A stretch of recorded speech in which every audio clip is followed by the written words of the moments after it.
स्थानिक परिस्थिती, कायदा व सुव्यवस्थेचा प्रश्न तसेच उपलब्ध स्वयंसेवकांची कमतरता यांचा विचार करता सोलापूर महानगरपालिकेच्या वतीने मतदान केंद्राबाहेर मतदारांसाठी मोबाईल फोन जमा करण्यासाठी स्वतंत्र कक्ष स्थापन करणे शक्य होणार नाही.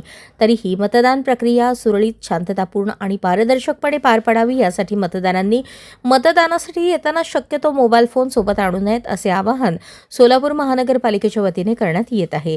एखाद्या कारणास्तव मतदार मोबाईल फोन सोबत आणल्यास तो मोबाईल फोन मतदान केंद्राबाहेर सुरक्षित ठेवण्याची संपूर्ण जबाबदारी संबंधित मतदाराची राहील. मोबाईल फोन हरवणे, चोरी होणे किंवा नुकसान होणे याबाबत महानगरपालिका अथवा निवडणूक यंत्रणा जबाबदार राहणार नाही याची मतदारांनी नोंद घ्यावी. मतदारांनी नियमांचे पालन करून प्रशासनास सहकार्य करावे असेही सोलापूर महानगरपालिकेच्या वतीने आवाहन करण्यात येत आहे. अशाच नवनवीन अपडेटसाठी जनता राज्य न्यूज चॅनलला सबस्क्राईब करा, लाईक करा आणि शेअर करायला विसरू नका.